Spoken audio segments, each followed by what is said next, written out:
are expecting a call. Good morning, everybody, and a warm welcome to Choosing Your Career, Finding Your Passion. Lovely to see so many familiar faces and new people joining us as well. This is really a subject that we talk about a lot with clients, us as employment advisors. What am I going to do next? And if I find something that I want to do next, what am I going to do with it? How am I going to actually convince or persuade an employer that actually I have the skills to do that? So that's what we're going to be covering in a lot more depth. Those of you who don't know me, I'm Melanie Pearl, and I am the Employment Programmes Manager at Work Avenue, which means, well, I've met a lot of you as an employment advisor, so I meet with clients on a one-to-one basis, and we talk about helping you to find that next step and then to have the tools to do so. Run workshops like this, and also look at our programmes and see if they can be improved and whether we're offering the right programmes depending on the market at the time. My background is HR. I started at Legal and General, moved on to work in local government. Then I was the HR director at the United Synagogue. And for the last 10 years, I've run my own HR and career coaching consultancy. So I'm often helping managers to recruit, as well as helping people to apply for jobs. So hopefully those two come together in helping you to find work. Joined this morning by Hannah DeHaan and Melissa. I can never say your surname, Melissa, but Altasich, I think, something like that. Just ask them to introduce themselves as well. So Hannah. So hi everyone, I'm Hannah DeHaan. So I'm an employment advisor at Work Avenue. So quite similarly to Mel, I see clients and I run workshops. So, so my background is I started off with a degree in information and communications, and then following that, like some of you, I wasn't so sure about what I wanted to do, and decided to train as a careers advisor. So I got my level 7 postgraduate diploma in careers guidance. Since then, I've been working for an organisation called Connections in the youth work sector. And following that, the education sector, helping students. And I've been at Work Avenue in the charity sector for the past 2 years, just over 2 years. I started just before the pandemic, so that was very interesting. And I've been there ever since. Lovely, thank you, Hannah. And Melissa? Hi everyone, just a quick introduction. My name is Melissa Apasich. I'm on the placements team. You'll probably have emailed or got an email from me, have a call from me. I'm with Yael on the placements team, and yeah, that's me. Thanks, Melissa. Thanks very much. So, so the three of us together are going to take you through thinking about your next career and how to get there. We run, for anyone who's new to Work Avenue, just sort of a quick run through what our services are. So we run a variety of workshops and one-to-one sessions. All of our webinars and workshops are designed to complement our one-to-one sessions. So if you haven't booked a one-to-one appointment with an employment advisor or indeed a business advisor, we have a business division as well, do contact our reception, and they will book you, or one of us directly, and we will book you an appointment to meet you one-to-one to provide you with one-to-one help. We run regular workshops, all of which are on our website, and from time to time we run webinars like this on areas that sort of have come up quite a lot and we think will be valuable to people who are looking for work. So just ask me to share the screen if that's okay, Hannah. Yeah, hopefully everyone can see. And I'm going to hand over to Hannah, who's going to start talking to us about how to start thinking about choosing your career. Yeah, sure. So in career guidance theory, there are 4 stages of choosing your career, and this presentation is going to cover each stage. The first stage is identifying what your skills and interests are and how they fit with the jobs that you're interested in. The second stage is exploring what your career's ideas are, so probably the most important stage, so researching those ideas and how to get where you want to be. The third stage is making a decision about what career you wish to pursue, and the fourth stage is setting achievable goals. So hopefully by the end of this presentation, it should give you some more ideas of what to do next if you're not sure. So the first thing to think about is, who are you? So what are you good at? What are your skills? What are your achievements? So that could be things that you were good at in your education. So you might have been very good at maths in school and logically minded, or it could be things that you were good at in your previous employment or current employment. So were you particularly good with clients? Were you good at negotiating deals? Were you a particularly good salesperson?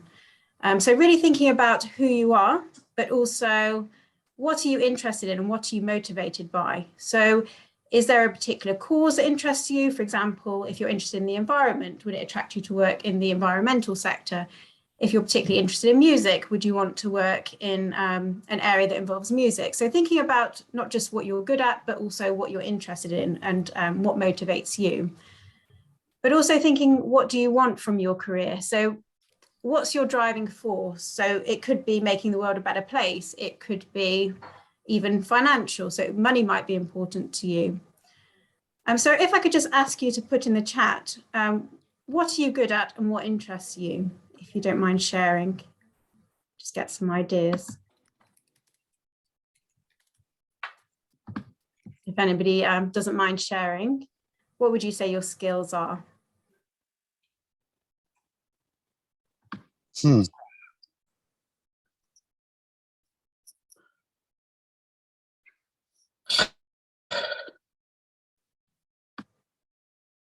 Are you ready? Yeah, sure. Well, I'm a musician. For 20 years, I've been a drum teacher. So lockdown's pretty much decimated my business, and there's been a lot of politics as well at the same time. I'm a born musician. I can't explain it. I've done it since the age of 11, but finding something in music is not easy. So I've been looking at other things, and I'm good at coordination, so I went for a driving job and I got the sack already from that. Real horrible place. Real horrible place, really. Yeah. Anyway. Oh no. Like, I don't know. I'm 50 years old as well, and I think there's ageism going on. It's complicated to explain, but I'm good at a lot of things. But yeah.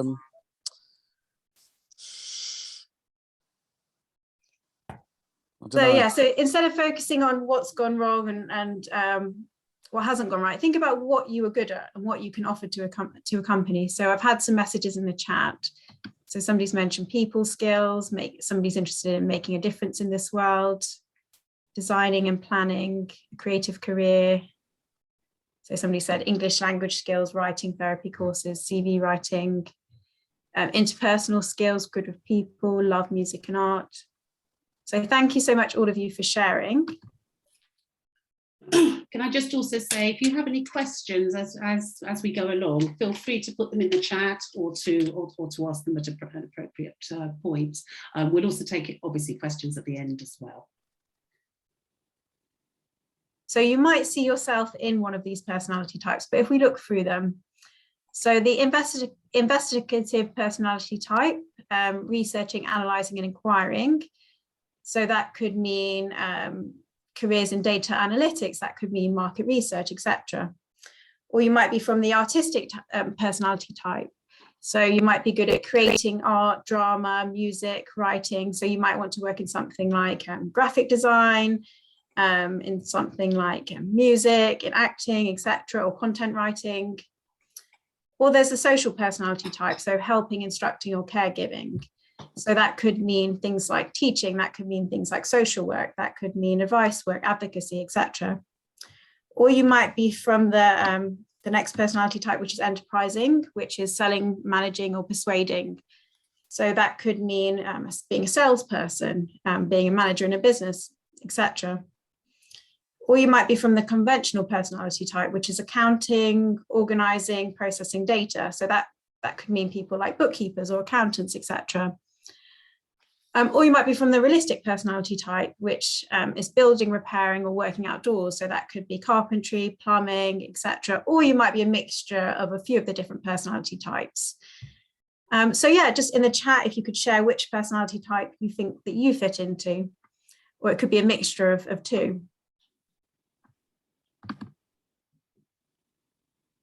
Yeah. So Somebody's put there the social personality type, somebody's put helping people. So a lot of you are saying you're from the social personality type.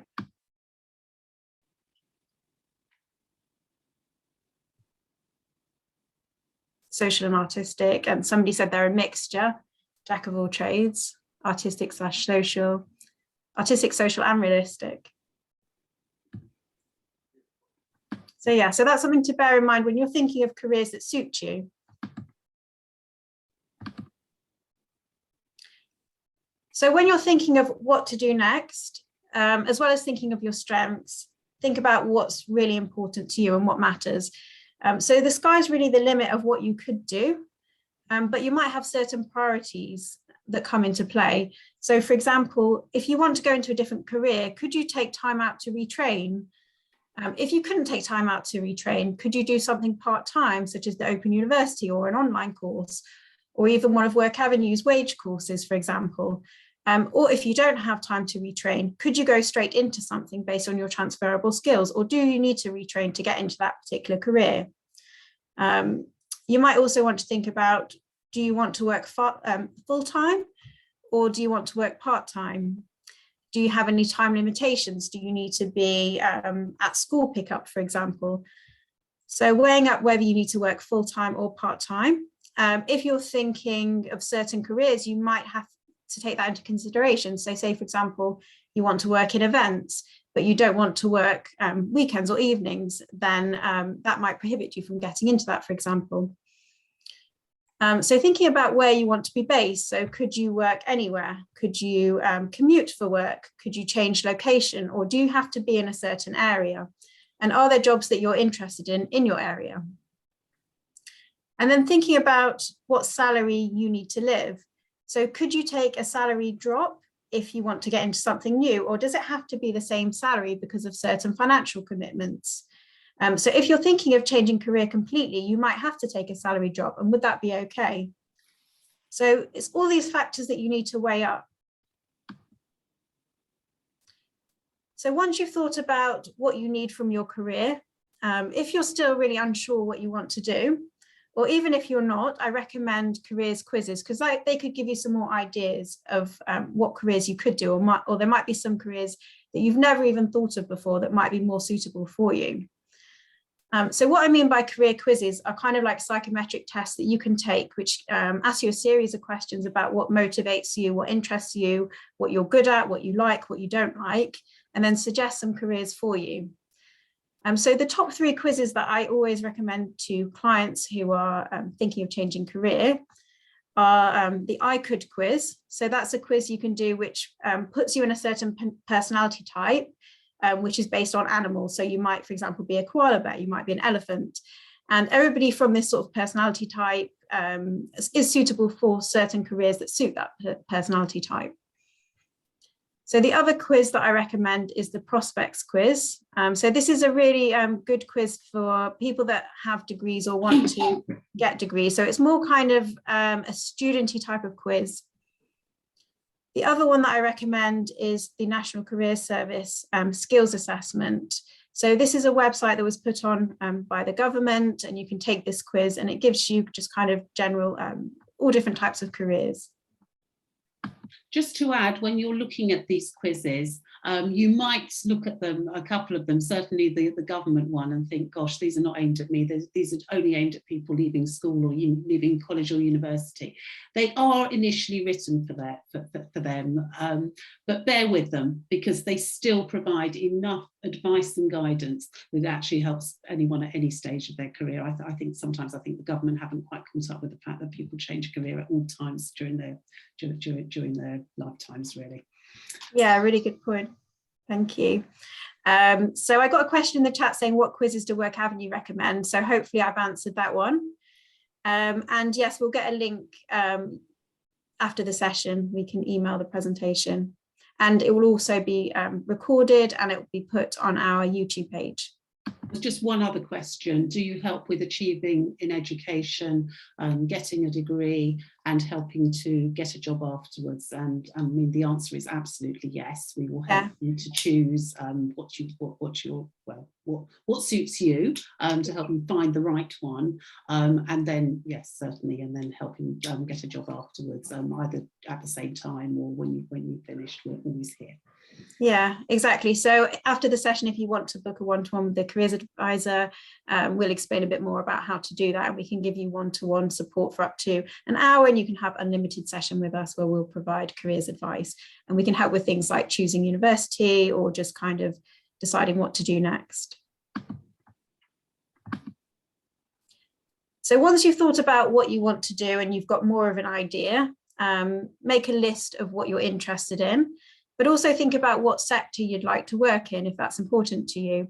So that could be the charity sector, it could be the creative industries, it could be corporate companies, it could be finance, etc.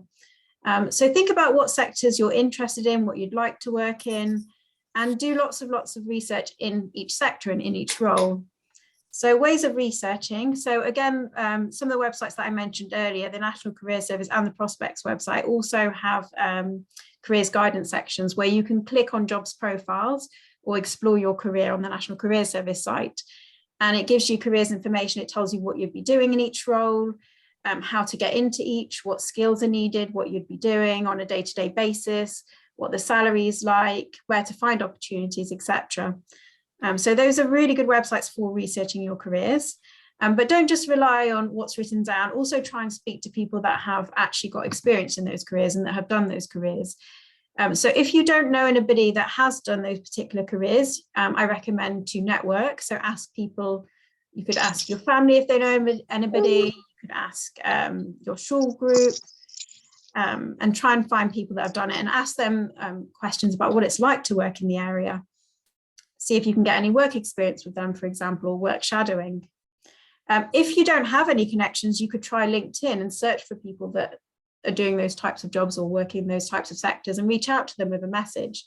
And we can provide advice on networking and LinkedIn. And we also run networking and LinkedIn workshops, which can help you know what to write to people on LinkedIn.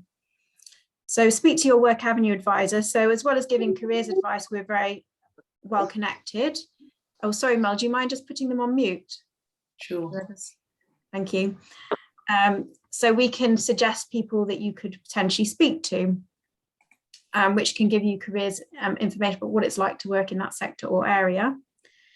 So attending information events, so attending Work Avenue's networking events, but also looking on LinkedIn and seeing what networking events are coming up in areas that you're interested in, or looking at the professional bodies websites and seeing if there's any networking events coming up that you could go to, or even just going on to Eventbrite and doing a search on there. And then that's a good way of networking, finding out about opportunities, speaking to people in those areas, etc. And then thinking about what salary it is that's important to you and what job level. So as we discussed before, would you be willing to take a salary cut if you were going into something new? Would you be able to go in as an entry role, for example, if you needed to? Or would you want to do something that uses your transferable skills that doesn't require the further training?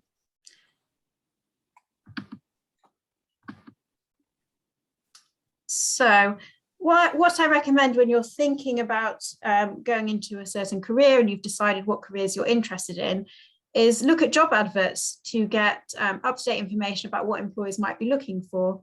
So just if we look at the example on the left, this is an example of a job advert, and you could look at the person's spec and see what they're requiring. So say, for example, it says you need Google Suite and Microsoft Suite, and you feel like that's the only thing you're missing. You could take a course in that, for example. So check job sites for examples of what you might be missing and what you might need. Analyze your skills next to what's on the adverts and see how much of a match you are. If you don't have those skills, or you want to build on those skills to have something on your CV, you could do things like volunteering, for example.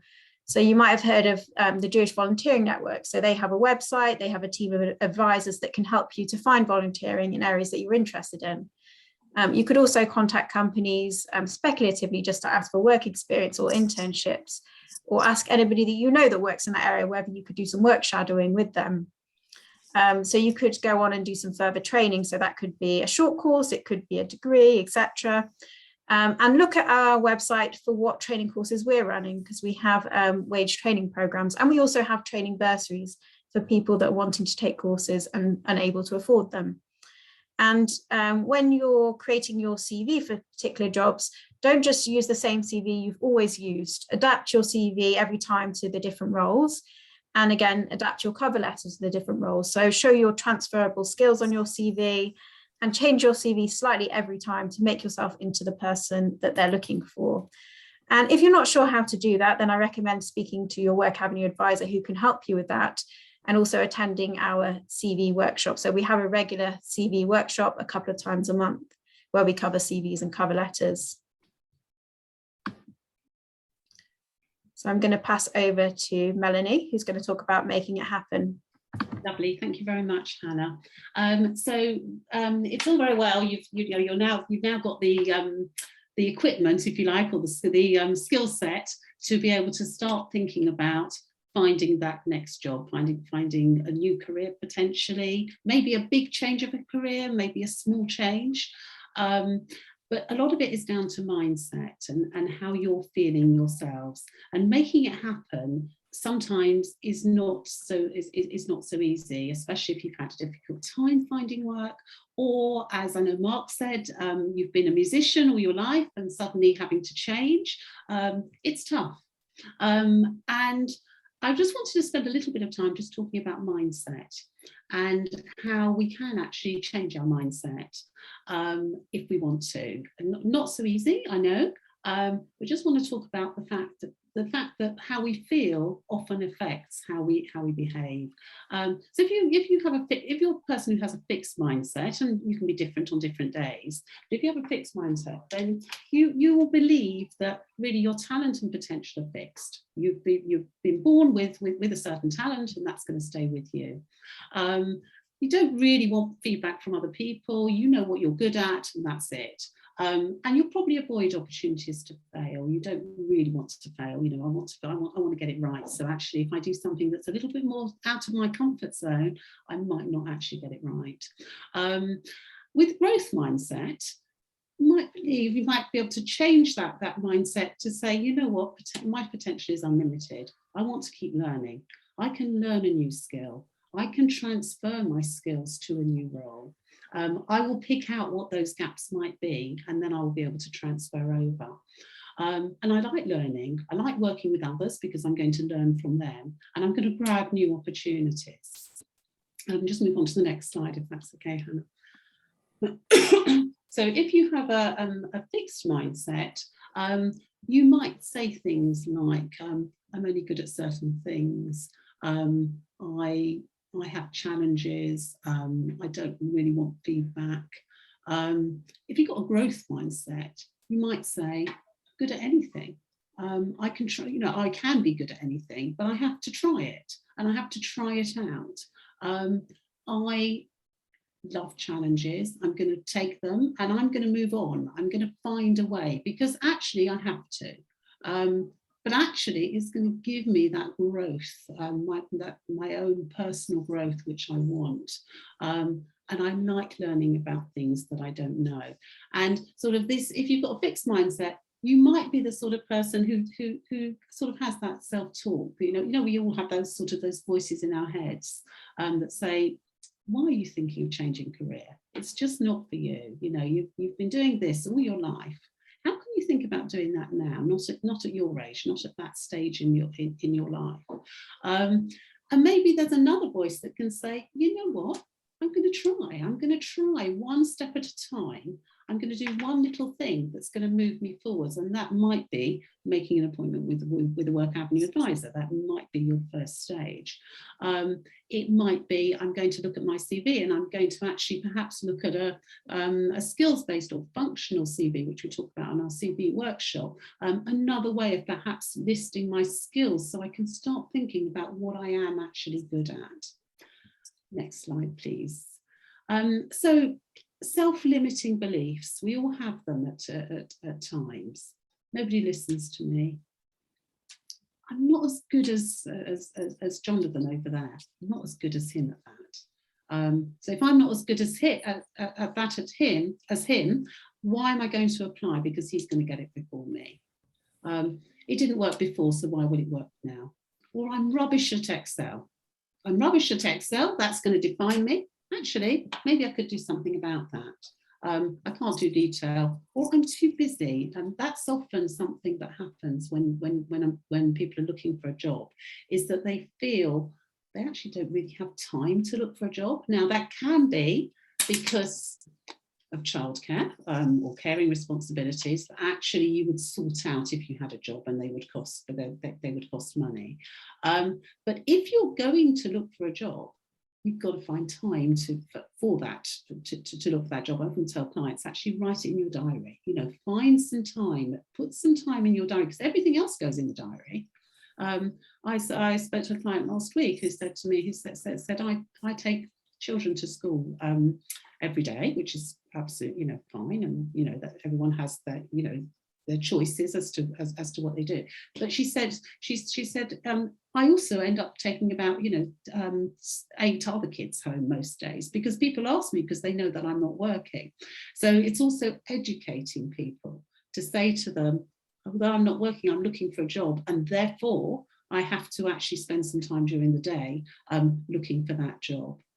Sorry, nobody listens. It's written twice for some reason. Maybe it's really important. Next slide. Thank you. So the most important thing is, can you challenge and change your mindset? Now, by the way, it's not really saying a fixed mindset is wrong and a growth mindset is right. We all have a bit of both in us.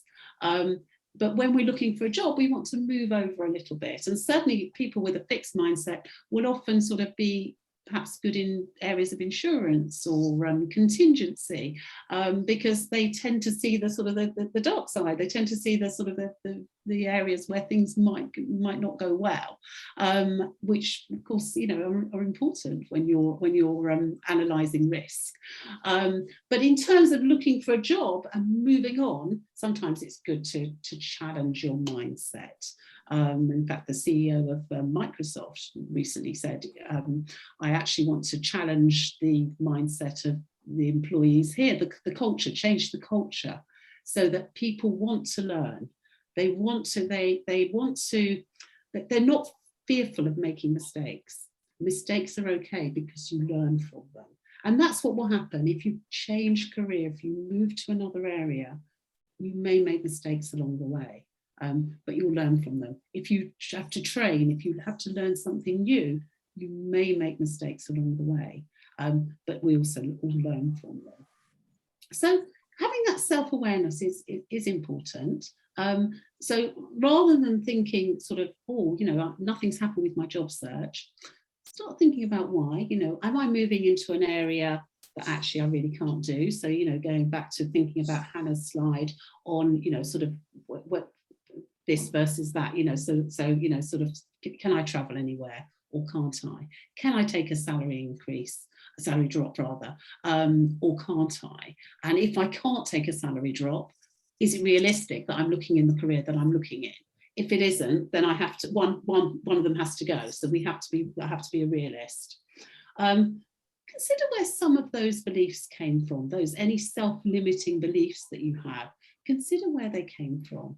Is it because somebody said you weren't good at something? Perhaps it was a previous role where somebody said you're not a good manager. Has that stuck with you? And actually, why should that person have such power over you? If you know you're good at something, then challenge that thought. Practice, develop new behaviours through practice. Keep practicing until you get good at it. But be prepared to fail along the way. That's okay. Embrace risk and embrace failure. Challenge that negative talk. There's a lovely little word called yet, which is a great word to put at the end of things. See you next week, please, God. So when you say something like, I can't use Excel, put the word yet on the end. And that will make such a difference.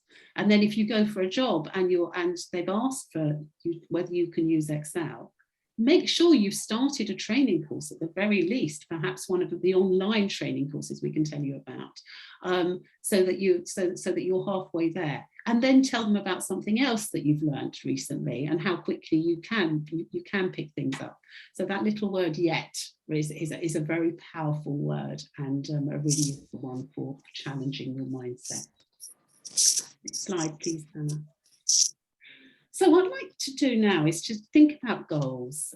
So thinking about sort of all the thoughts that Hannah gave to us, and then thinking about mindset and thinking about a goal. So my next career goal, what might that be? Break it down. So one bite-sized piece that you're going to do that's going to move you forward. But then initially, I want you to write down a few reasons why it won't work. So a goal that you've had in your mind, write down, I know this completely goes against anything that you ever normally do, just write down some reasons why it won't work.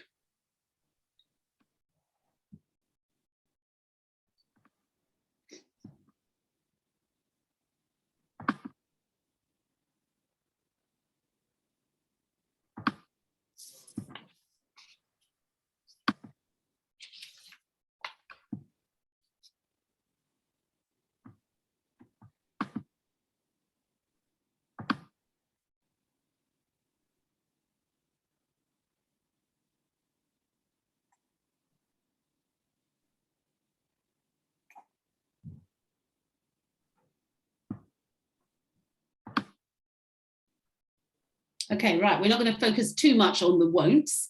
Let's focus a little bit more on why it will work. So sorry, next slide, please, Hannah.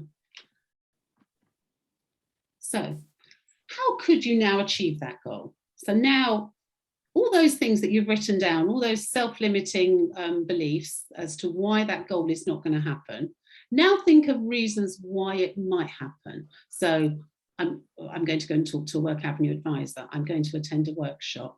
I'm going to go through the list of all of my strengths and think about what those might be. I'm going to look at some of the quizzes that Hannah put up on the screen. I'm going to have a look at some jobs that are advertised and see whether perhaps I can do at least 75% of them, or roughly 75% of them. Don't look at a job and think I have to be able to do 100% of them. There's certain things you do have to be able to do, but there's lots of often called soft skills, transferable skills, like communication skills, like teamwork skills, that can be transferred over from one job to another. So clearly, if you're applying for a job where you have to be a qualified accountant, that's not going to be in the 25% that you can disregard. But many jobs, actually, there are transferable skills in there. So make a list of things that you can do to achieve the goal that you've set.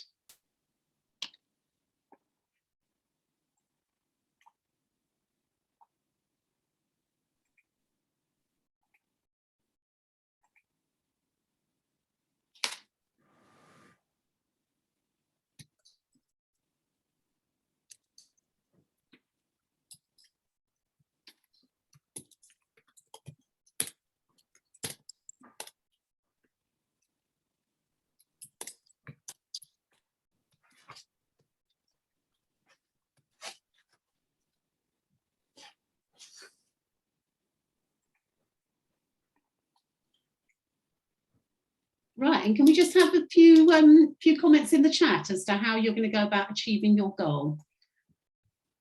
Whatever it is, doesn't matter what it is, but just some thoughts on how you're going to go about achieving your goal.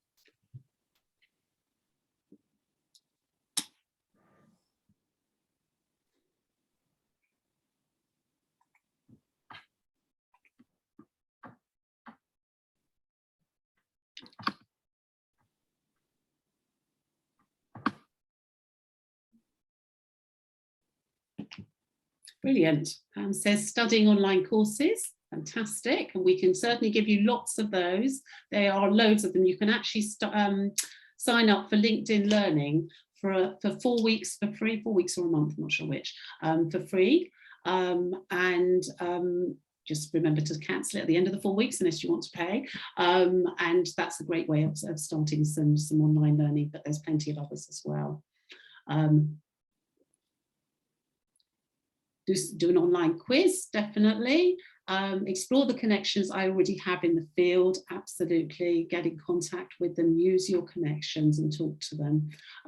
Get relevant volunteering experience is a really great way to gain experience in a new area, and also to put it on your CV as well. In fact, I got into career coaching through volunteering. So I was, my career, as I told you, was in HR, and I wanted to, well, when I started up on my own, I thought, gosh, this is a little bit lonely, I'm all by myself here. How am I going to, you know, sort of move forward, really, working all by myself? And I thought, oh, actually, I'd like to volunteer somewhere so that I have somewhere to go. And also to gain some new skills, but some relevant skills, some related skills. And I volunteered one morning a week, giving career guidance.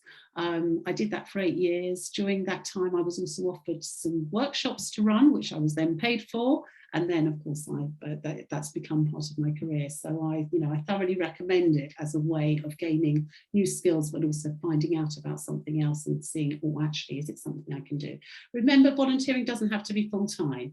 Most of you will be looking for a job that earns you money. You can still be looking for a job alongside volunteering. So don't feel that it has to be full-time. It can be half a day a week like mine was, or more. Join LinkedIn, look at jobs to see if any suit me, retrain if necessary, online quiz to see what careers may suit me with my degree and skill set, brilliant. Yes, so the online quizzes, Dawna, we spoke about those earlier. I'm not sure if you were there, so they will be on the slides, and there will be a recording of this that will be on our website as well, and on our YouTube channel as well. So you'll be able to get all of that information. So yes, we do recommend some. Okay, next slide, please, Hannah.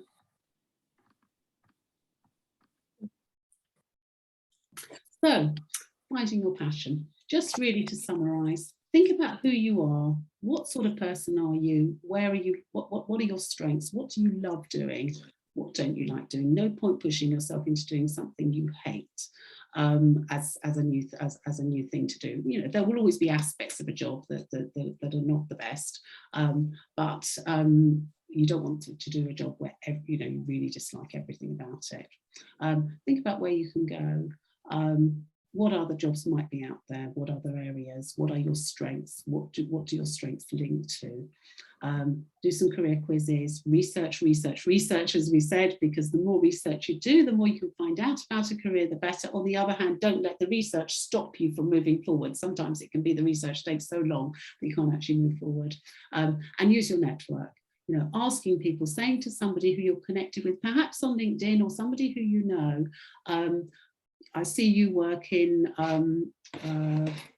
let's think of a career, potential career option.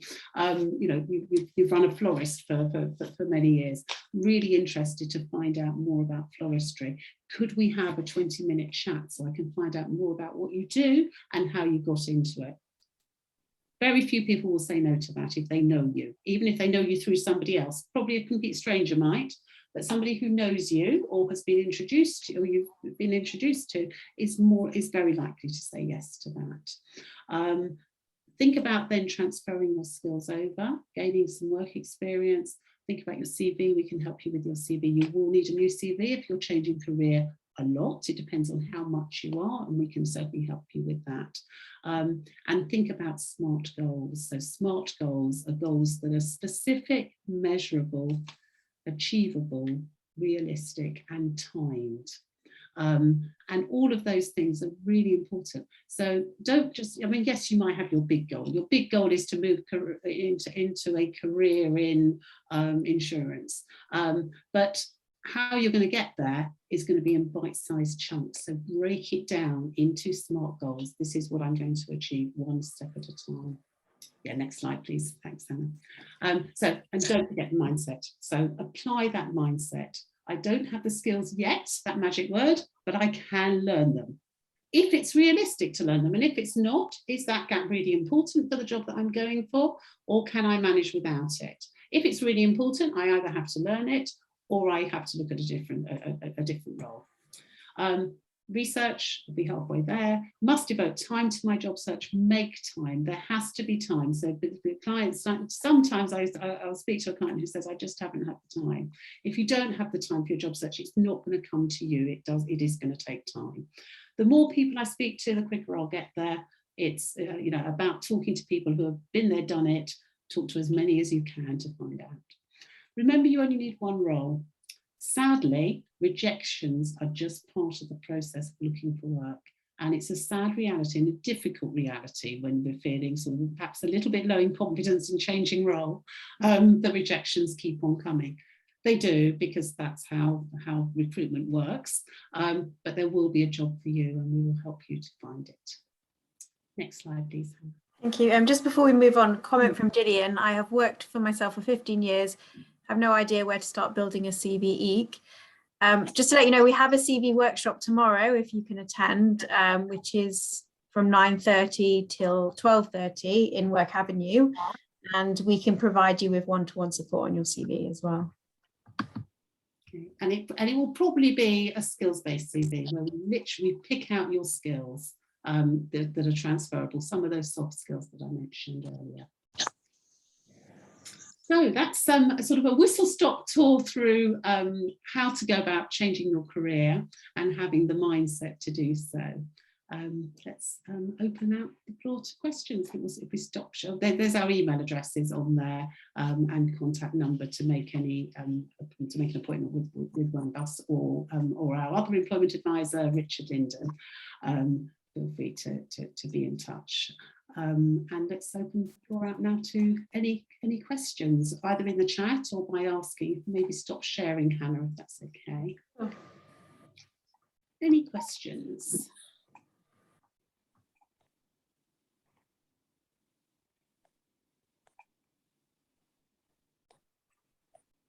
So I'm just looking if anybody's got their hand up. Feel free, either the automated version or just do, or even just speak, because we haven't got loads of people at once. Caroline, is that a question? Is that a hand up? I've had a question in the chat. Right, okay. Who is the best person to speak with at Work Avenue, from Caroline, to speak about Work Avenue to achieve a degree in part-time work? So I think all of us are can help with that, definitely. So my background is in the education sector, where I help students to through the UCAS website and finding degrees, so I can definitely help you with that. But equally, Melanie or Richard could definitely help you as well. It's just that I'm almost 50 years old, and I've never had a degree, but I've worked all my life. I have dependents as well. So at this stage of my life, I feel that I actually need to get a degree. I've always had a hang up that I've never had a degree. And I feel at this stage of my life, I need one to get on with my life and achieve.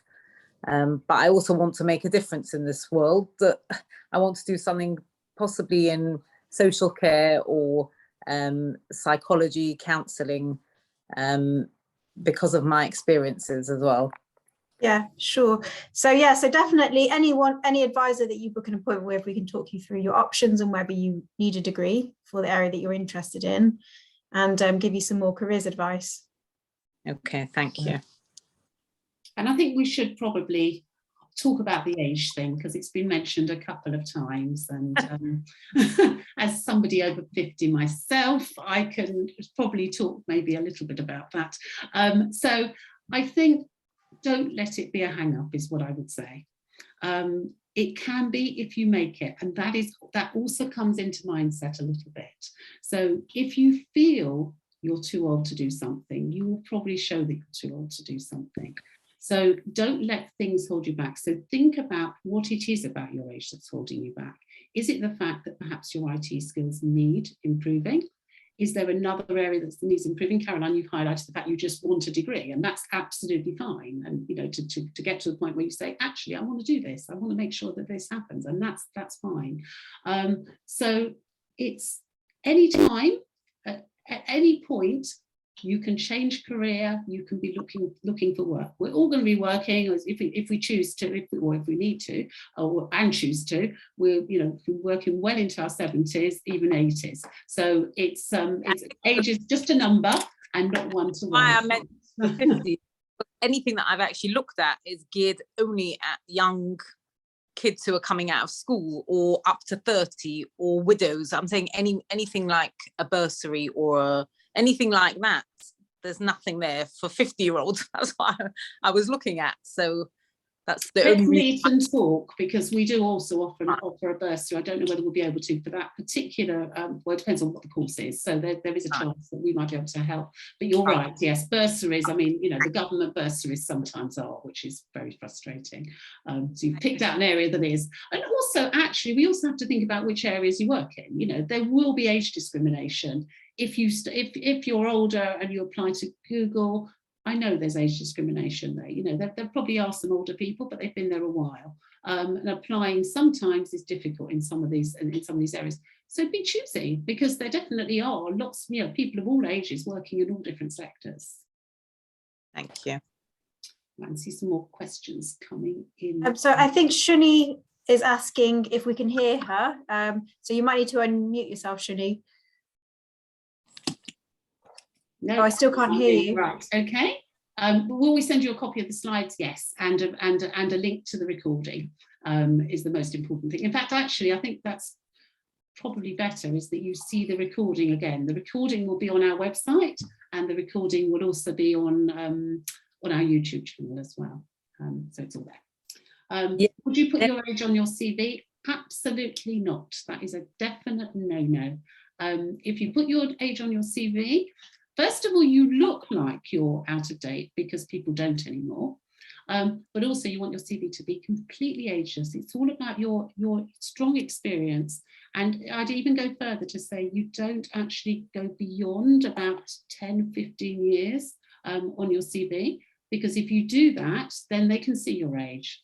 When you put your qualifications, you need to put the dates where you've been employed. You have to put those, although you don't have to go back too far.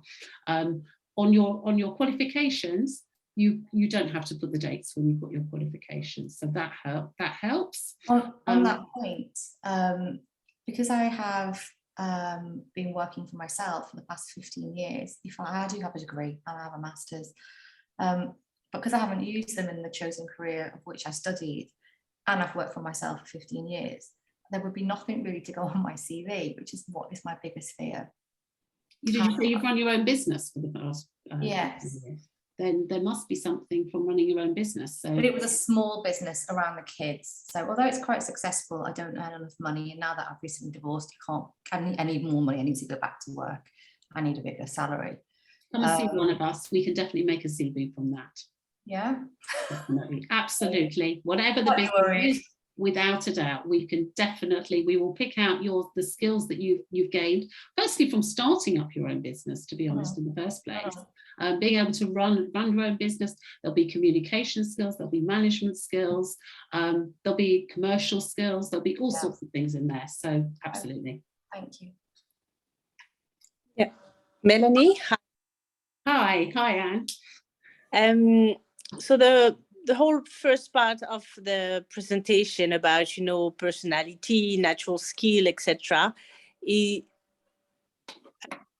it something that we can go through with you? Like, is it part of the process in our process with getting help from Work Avenue? Of course, absolutely. Yes, yeah. This is all of our webinars are designed to complement one-to-one appointments where we then go through things with you as an individual. So yes. Okay, thank you. So we've got a question from RL. What if you have too many ideas/choices? How do you narrow them down? Thanks. So I would say speak to your Work Avenue advisor, and we can kind of go through them with you and work out what you like about them and whether they're a good match for you. But I would say, like I mentioned earlier, try and find people that have worked in each role or each sector and just try and get some more insight information, or try and get some experience in your ideas, and you can see whether they suit you or not, or whether you enjoy them.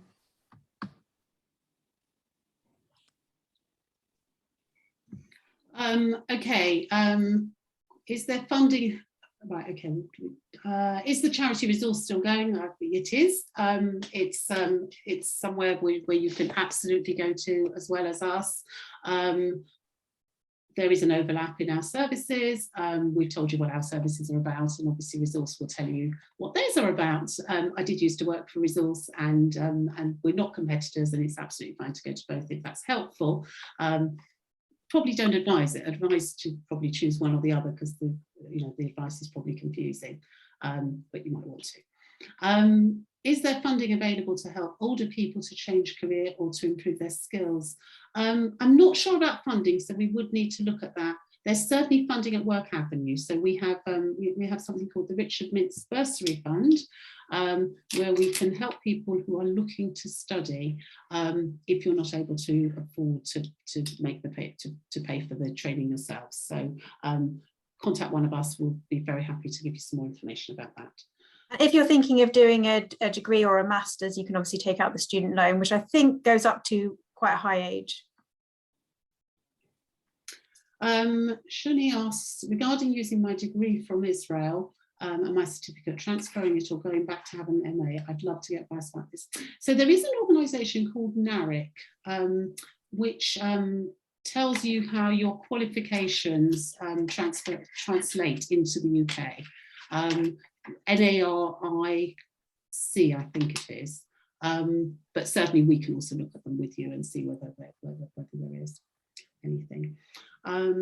What do you do when, as a result of medical conditions, your skill set you used to have has changed? So I mean, that's probably a big question. The sort of question that we've been talking about quite a lot, really, is how to change your skills and how to use the skills that you already have in something else. So again, I would say make a one-to-one, and let's talk those through. When does changing a career to a new sector not lead to a drop in salary? It really depends. It depends on what you're going into. So I think, I think we would need to probably talk to you as an individual and see, Tom, when would work for you. But if salary is really key, then we have to say, right, okay, do you need to change, just change perhaps very slightly the sector?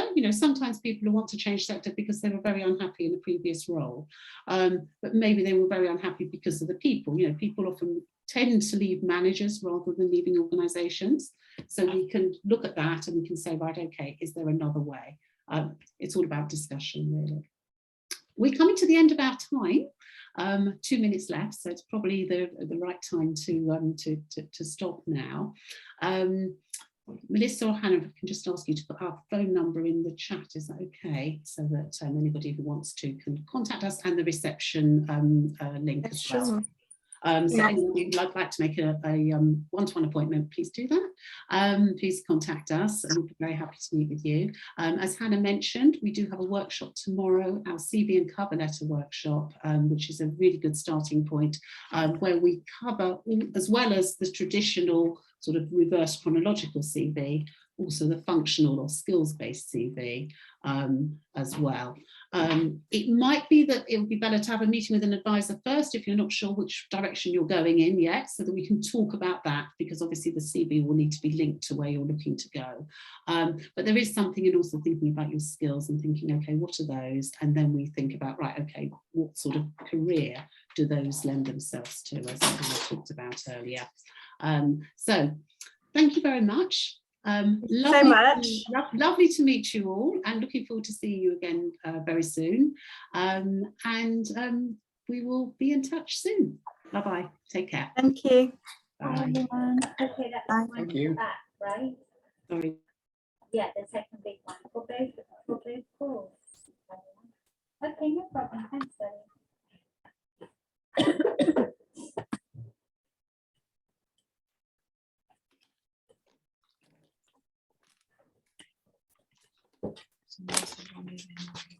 sorry.